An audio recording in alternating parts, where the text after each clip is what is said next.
Olá, o programa de hoje vai tratar de assuntos ligados à infância e adolescência. Justiça restaurativa, penalidades, reintegração e recuperação de adolescentes que cometem infrações serão discutidos nesta edição. Veja esse e outros destaques do Justiça Cidadã, uma parceria do Judiciário do Maranhão com a TV Assembleia. A permissão para alteração de nome da pessoa transgênero nas certidões direto nos cartórios. Mais de 32 mil processos arquivados e retirados das unidades judiciais na semana de baixa processual. Estão abertas as inscrições para casamentos comunitários nas comarcas de Rosário e Buriticupu. E o primeiro juizado criminal de São Luís também abre inscrições para a seleção de projetos sociais para recebimento de recursos financeiros. Aqui no estúdio, quem vai falar sobre os serviços oferecidos pelo Centro Integrado de Justiça Juvenil, internação de adolescentes em conflito com a lei e outros assuntos é o juiz José dos Santos Costa, titular da 2ª Vara da Infância e Juventude da Comarca da Ilha. É agora mesmo, no Justiça Cidadã.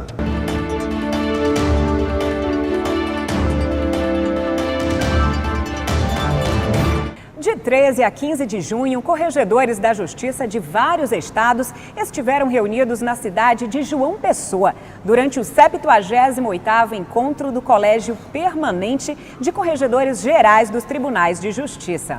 Ao final do evento, eles aprovaram a Carta de João Pessoa. O documento delibera que temas relacionados à área de infância e juventude serão permanentes nos próximos encontros.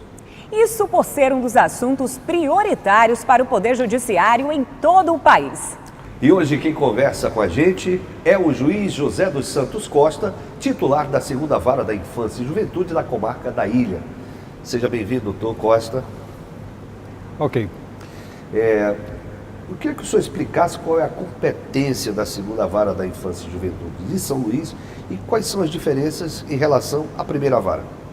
A 1ª Vara, ela tem a competência de apreciar os pedidos de adoção e também as ações civis afetas a adolescentes e crianças no âmbito dos seus interesses individuais, difuso e coletivo. A 2ª Vara, por sua vez, ela é adstrita aos atos infracionais praticados por adolescente com aplicação da medida socioeducativa cabível.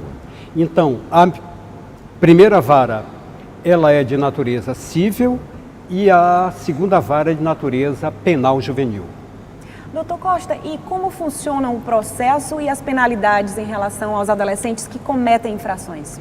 Os adolescentes que cometem infrações, que cometem crime, que são chamados atos infracionais, eles respondem de forma similar aos adultos. É um processo em que ele tem garantias processuais como do direito de defesa, como do contraditório, do direito ao silêncio, de oferecer recurso e de ter defesa técnica. Então, ou através de advogado ou de defensor público é garantido a esses adolescentes. Ao final, há um julgamento e, se ele for responsabilizado, o juiz deve aplicar uma medida socioeducativa. Então, o processo é similar com as garantias que têm os adultos. As medidas aplicadas a ele são chamadas medidas socioeducativas. Para o adulto é pena, para o adolescente é medida socioeducativa. É socioeducativa em razão de que o adolescente ainda está numa fase de formação, tanto biológica como psíquica, e ele não tem o discernimento como um adulto já formado. Então, por isso, as medidas têm também esse conteúdo que é predominantemente socioeducativa. O senhor poderia pontuar algumas medidas socioeducativas que são... As medidas socioeducativas, a mais leve é a medida de advertência e a mais rigorosa é a medida de internação. Aí passa pela medida de reparação do dano, por medida de prestação de serviço à comunidade, medida de liberdade assistida, medidas de semiliberdade e, ao final, a internação. A internação é de 6 meses até 3 anos, enquanto as medidas em meio aberto, como liberdade assistida e prestação de serviço à comunidade em torno de 6 meses. Então, como o próprio nome já diz, socioeducativos, o objetivo principal é educar e não exatamente punir. É isso. Então, o objetivo é fazer com que esse adolescente se responsabilize, tenha consciência do ato que praticou, mas buscando alternativa para ele não voltar a rescindir e tenha compreensão e maturidade para enfrentar os novos desafios da vida. O sistema penal brasileiro, bastante criticado, dizem que não recupera ninguém. Quais são hoje as principais dificuldades na busca pela reintegração e pela recuperação desses jovens, doutor? Olha, para os adolescentes de 12 a 18 anos, que é o nosso público, a dificuldade maior está principalmente no campo do trabalho. A maioria desses adolescentes já querem alguma renda, principalmente 16, 17, 18 anos, já querem alguma renda, encontram dificuldade no mercado de trabalho, encontram dificuldade de trabalho aprendiz. Aqui em São Luís não tem nenhum programa de trabalho aprendiz. Os cursos de formação profissional também exigem, a maioria, esses cursos até fornecido pelo governo federal, a maioria exige um ensino médio. E a maioria desses adolescentes envolvidos em ato infracional aqui na capital tem um ensino fundamental. Então ainda precisamos adaptar isso. Além disso, é que nós temos a grande dificuldade de enfrentamento da drogadição. Aqui nós temos um CAPS para criança e adolescente, fica no Turu, e que termina muito mais prescrevendo medicamentos. E isso a gente sabe que não é suficiente. É preciso ampliar, porque esse é um dos motivadores da criminalidade e dos atos infracionais do adolescente, é a droga. Seja ele iniciando o consumo, seja com um mecanismo de sobrevivência se integrando ao tráfico. A entrevista com o juiz José dos Santos Costa continua daqui a pouco. Aproveite agora para anotar o número do Telejudiciário e se informar sobre serviços da Justiça. É o 0800 707 1581. Mas ligue de segunda a sexta, das 8 da manhã às 6 da tarde. É de graça. Quer que eu repita? 0800 707 1581. E agora, qualquer pessoa transgênero já pode requerer a alteração do prenome e do gênero na certidão de nascimento ou de casamento diretamente nos cartórios, sem a necessidade de autorização judicial. O procedimento foi definido por meio do provimento assinado pelo Corregedor-Geral da Justiça, desembargador Marcelo Carvalho Silva, e considerou os princípios da dignidade da pessoa humana, da liberdade e da igualdade, assim como o direito à autodeterminação do próprio gênero. Ela é conhecida por Netinha Moraes da Conceição desde jovem. Ainda era adolescente quando passou a se chamar assim, mas nos documentos o nome de registro, Pedro Julião de Moraes Neto. Quando soube que podia fazer a alteração do nome para Isis Moraes da Conceição, sem a necessidade de uma cirurgia, Netinha foi ao cartório buscar seus direitos, mas encontrou dificuldades. Eu fui em Vargem Grande, né? Aí eu fui até o cartório e comuniquei para a moça que eu já queria poder mudar o meu nome, né? Aí entreguei meu documento para ela.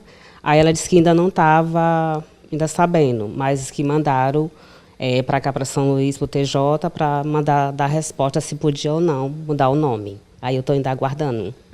O nome faz parte dos chamados direitos da personalidade, que visam preservar a dignidade dos indivíduos.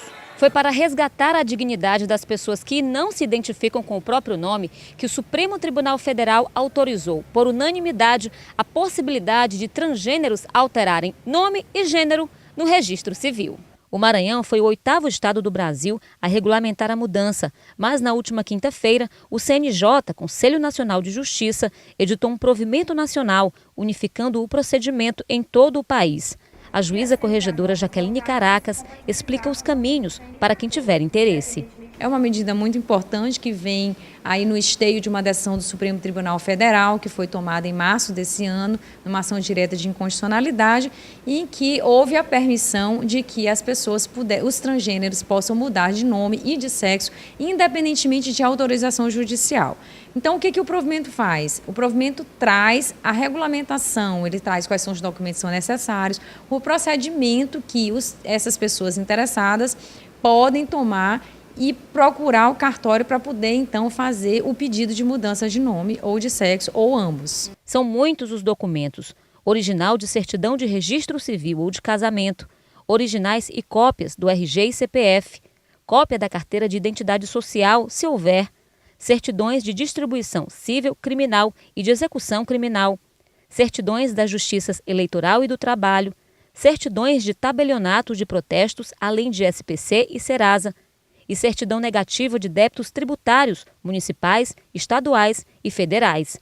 A magistrada justifica a exigência de tantos documentos e orienta a quem tiver dificuldades ao procurar um cartório. Alguns documentos são exigidos por uma questão de segurança jurídica mesmo, né? A mudança de um nome de qualquer pessoa, ela tem muitas repercussões na vida civil dessa pessoa e também em relação a terceiros. Então, se a pessoa tiver alguma dificuldade ao procurar o cartório, ela pode procurar o juiz da cidade, daquele onde o cartório fica, para resolver qualquer questão que esteja pendente. E o próprio cartorário, se tiver alguma dúvida, pode levar a questão também para o juiz, para que seja decidida. Para mim vai ser muito bom, porque eu vou me tornar uma pessoa que eu sou através dos meus documentos. Porque quando a gente chega em qualquer estabelecimento, as pessoas veem a gente de outra forma, né? Principalmente no documento. E eu, com o meu nome, que eu estou querendo, vai ser totalmente diferente. As pessoas vão me olhar como eu estou, não como antes. Então vai ser muito bom para mim. É a realização de um sonho também, né? Com certeza, não sou meu, mas de várias outras que tem também, né? Vai ser muito bom isso. No próximo bloco, o juiz José dos Santos Costa vai explicar como funciona o Centro Integrado de Justiça Juvenil. E também o que é a justiça restaurativa. Você também vai saber como mais de 32 mil processos foram arquivados definitivamente durante a semana de baixa processual. Espere que você vai ver, o intervalo é rápido.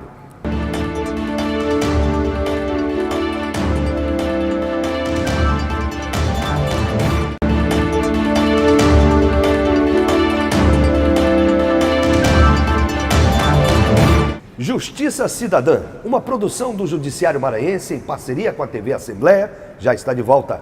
Hoje, conversando com o juiz José dos Santos Costa, titular da 2ª Vara da Infância e Juventude da Comarca da Ilha. Doutor Costa, como funciona e quais são os principais serviços oferecidos no Centro Integrado de Justiça Juvenil?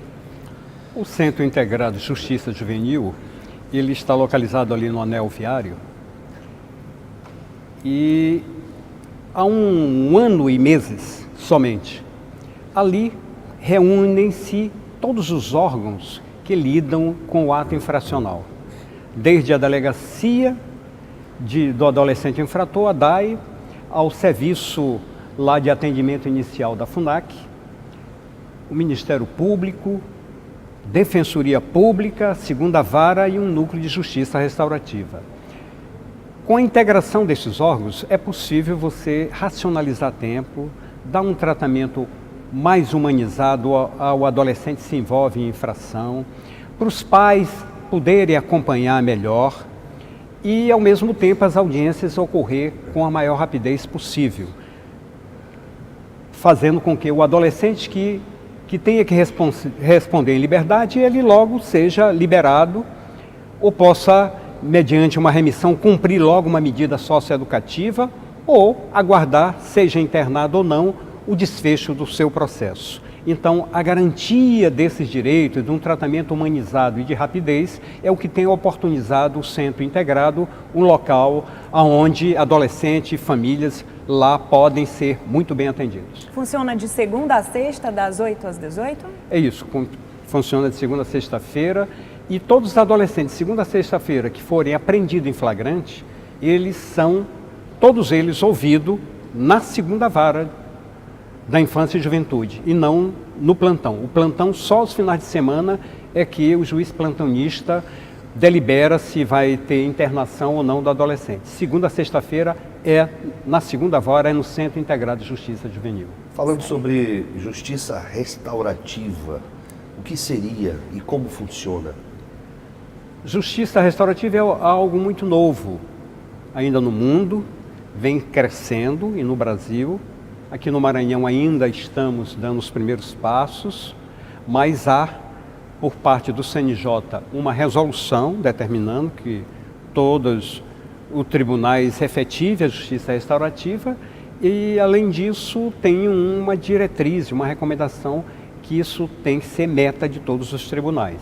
Justiça restaurativa é uma forma nova de se ver o crime ou o ato infracional, vendo como um conflito de relacionamento, em que as próprias partes, o ofendido, o ofensor, possam eles, com a mediação de uma terceira pessoa, envolvendo também familiares e membros da comunidade, resolver aquele conflito.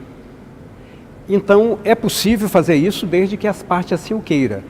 Na área da infância e da juventude, é possível em qualquer ato infracional, desde que as partes assim o queiram. O ECA prevê um Instituto da Remissão, onde isso oportuniza.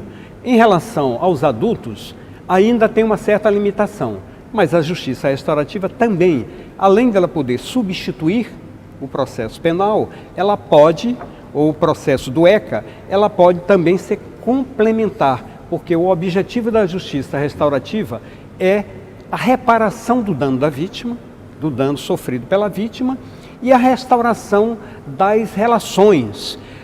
Aqui nós fazemos sempre pré-círculos, que é encontros individualizados com o ofensor, depois com o ofendido, mostrando essa alternativa, se eles estão dispostos. E quando se realiza esse círculo restaurativo, tem uma mediação de uma pessoa preparada para isso, não é o juiz que faz. E nessa mediação, as próprias partes conversando, envolvendo seus familiares, eles encontram uma solução. A vítima tem a oportunidade de falar do seu drama vivenciado, das consequências que foi o ato que ela sofreu, dos danos que sofreu, e ao mesmo tempo o ofensor pode também falar sobre o que o levou naquela circunstância a praticar aquele ato, e ali sair um acordo para ele reparar esse dano da vítima e também o conjunto ali viabilizar algumas medidas também de políticas públicas para enfrentar os problemas, muitas das vezes, que está envolvido o adolescente ou aquele que for autor do ato infracional. Então, a justiça restaurativa é uma forma nova de você olhar o ato crime. O crime não é nada mais do que um litígio entre pessoas. A regra é essa, em que o Estado resolveu dizer, esse é crime e esse não é crime, e trouxe para si a resolução desse conflito, quando antes isso também havia a possibilidade das partes resolverem isso. Isso vem crescendo, é prática também de povos mais indígenas, de comunidades mais antigas também, que nós está sendo recuperado como uma alternativa a esse modelo punitivo que também não consegue resolver o conflito, consegue às vezes punir, mas não resolve o conflito, não resolve o problema da vítima, e muitas das vezes esse pessoa que praticou o ato infracional, o crime, também termina não voltando a conviver saudavelmente com as pessoas em sociedade. Então, por meio do consenso, com certeza os benefícios são maiores. É preciso consenso. Se as partes não quiserem assim, não será o processo previsto no ECA ou no processo penal. Quando elas acertam, é possível fazer isso, como é possível de forma complementar. Por exemplo, na área também de violência doméstica, é possível, mesmo que o autor do fato venha a ser punido pelo seu ato, mas é preciso entender que aquelas relações precisam ser restauradas. Sim. Que muitas das vezes eles têm filho e vão continuar convivendo, mesmo separados, mas tem um filho que vai ser o elo entre eles. Muito obrigada, doutor Costa. Daqui a pouco a gente conversa mais sobre esse assunto. E você, quer saber mais sobre um assunto da justiça? Envie uma mensagem para a gente para o nosso WhatsApp 98880-4461. E no período de 11 a 15 de junho, as unidades da Justiça de Primeiro Grau do Maranhão baixaram um total de 32.353 processos. Eles foram arquivados definitivamente e retirados dos acervos de 266 unidades judiciais entre varas e juizados de todo o estado. O número é resultado da primeira semana de baixa processual, instituída pela Corregedoria Geral da Justiça como parte do Programa de Enfrentamento à Taxa de Congestionamento Processual. As unidades judiciais que registraram a maior quantidade de processos baixados foram a Comarca de Turiaçu, 1.912 processos, o 12º Juizado Especial Cível e das Relações de Consumo de São Luís, 1.061 processos, a Comarca de Vitória do Mearim, 1.022, de Santa Luzia do Paroá, 841 e de São Mateus, 834 processos. A Semana da Baixa Processual foi instituída em razão da necessidade de concentrar esforços para uma prestação jurisdicional mais célere e para a redução da taxa de congestionamento processual. Olha, as comarcas de Rosário e Buriticupu estão com inscrições abertas para casamentos comunitários. Em Buriticupu, o casamento vai acontecer no dia 8 de novembro e as inscrições vão até o dia 5 de outubro. Podem ser feitas no cartório de ofício único, na rua 7 de setembro, número 10. Já em Rosário, o casamento comunitário está marcado para o dia 6 de setembro. Os casais interessados têm até o próximo dia 31 de julho para realizar a inscrição no cartório extrajudicial do 2º ofício da comarca, na Avenida Vitorino Freire, número 383, Centro.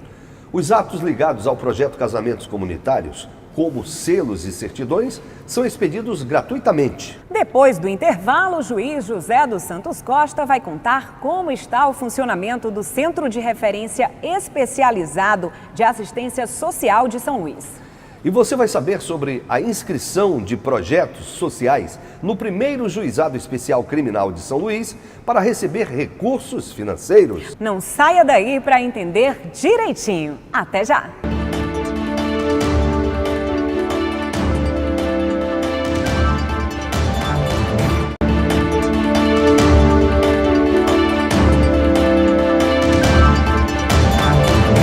Justiça Cidadã, uma parceria do Judiciário Maranhense com a TV Assembleia, já está de volta.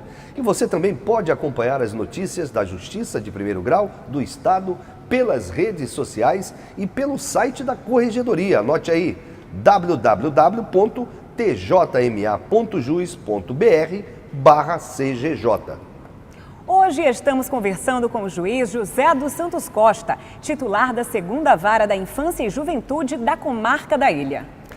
Doutor Costa, hoje, como está o funcionamento do Centro de Referência Especializado de Assistência Social de São Luís e como a 2ª Vara atua na fiscalização desses centros? Esses centros, CREAS, eles são órgãos da assistência social no país, mas são órgãos municipais e que atendem famílias e pessoas em situação de risco social ou que tiveram seus direitos violados.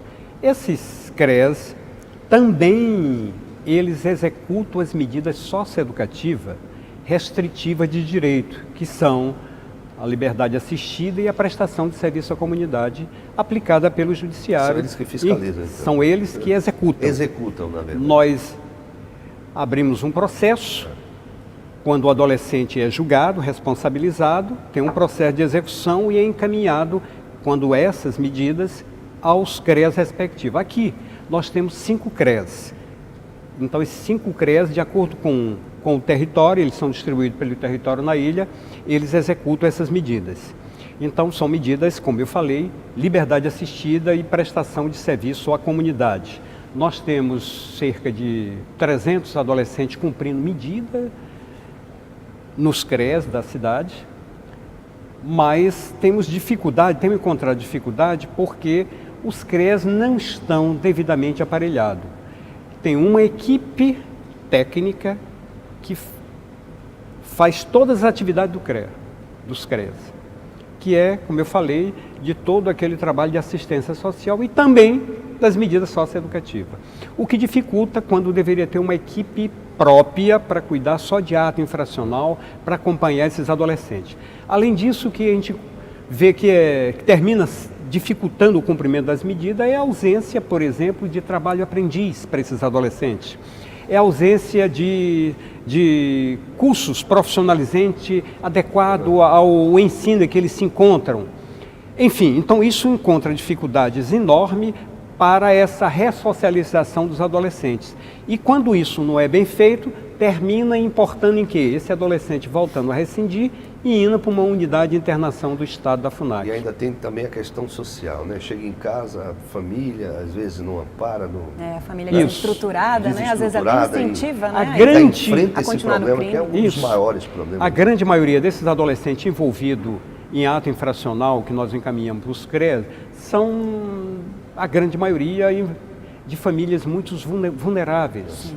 Às vezes convive só com a mãe, tem dificuldade de sobrevivência e termina sendo também um atrativo o tráfico e as facções, que terminam atraindo, estimulando o consumo de droga, enfim. Sem resolver esse problema é muito difícil também de estancar esse crescimento de adolescente envolvido em ato infracional. Esses CREAS, eles não atuam direto na família, somente eles no amparo, atuam, mas como eu estou falando, as questões fundamentais seria para esse adolescente encontrar um espaço de trabalho, de curso profissionalizante, uma escola a nível integral que pudesse ofertar, incentivar, não encontram.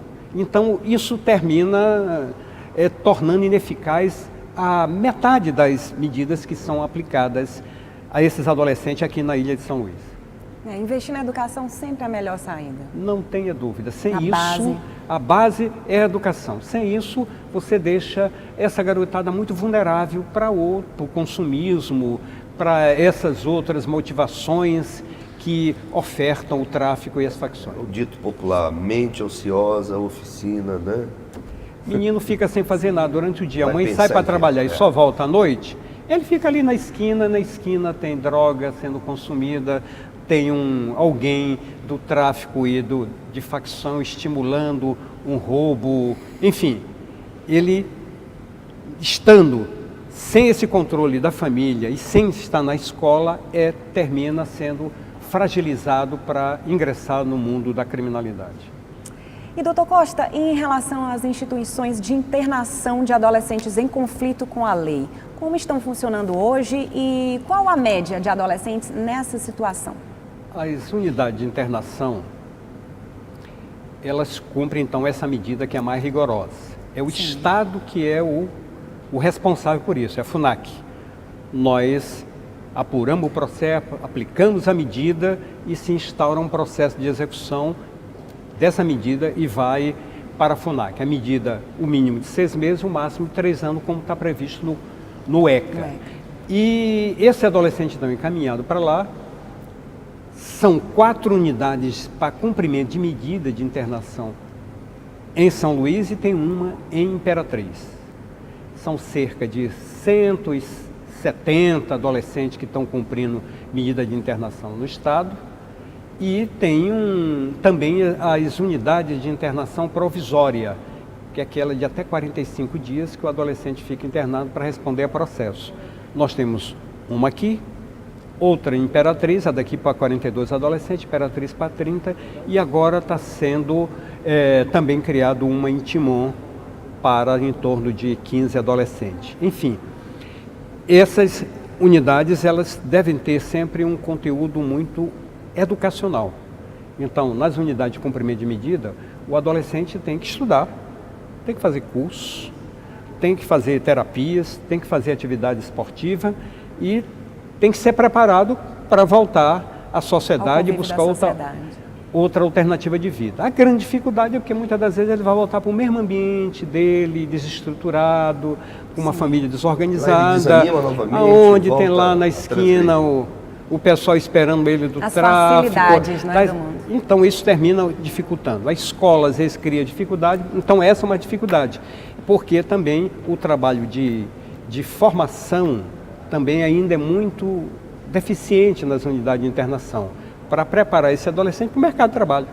Sim, então isso ainda é muito deficiente, são poucos cursos para oportunizar e ao mesmo tempo o trabalho de egresso, não basta você dar o curso para ele muitas das vezes, mas se ele está saindo da unidade, ele tem que ser acompanhado para ver se ele ingressa no mercado de trabalho, se volta a estudar, e isso às vezes termina sendo muito fragilizado. Existe E esse adolescente termina migrando para o sistema carcerário, que hoje é cheio de gente muito jovem, de 18 a 24 anos. E existe, doutor, esse acompanhamento depois que ele sai dessas unidades? Existe, mas aí o acompanhamento vai voltar para o CRES.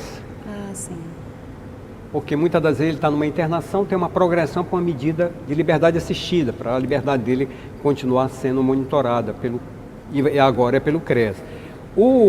A FUNAC faz essa ponte com o CRES. Mas, como eu falei, os CRES ainda estão meio deficientes, porque não tem uma equipe própria para isso, não tem uma retaguarda que possa prestar um melhor serviço. Então, no conjunto, termina sendo muito fragilizado essa perspectiva de que a medida possa realmente mudar a vida desse adolescente. Uma boa parte volta a delinquir, uma boa parte volta a praticar ato infracional, volta para a unidade de internação quando não tem 18 anos, ou então vai para o sistema carcerário. Melhorando isso, a gente teria como evitar que muitos adolescentes ingressassem na criminalidade. Com certeza. Existe uma média, doutor, de reincidência dos adolescentes que saem? Olha, a média ainda não é tão grande assim, mas é em torno de 30%, 40% de adolescentes que volta a delinquir. E isso termina, como ele, quando sai de uma internação, já está transitando para a maioridade, muitas das vezes essa reincidência já vai se dar como adulto, ele praticando o ato infracional. E nós temos então só 2 unidades, então tem meninos de Timon cumprindo internação aqui em São Luís, e isso termina dificultando o acompanhamento da família. Interior, né?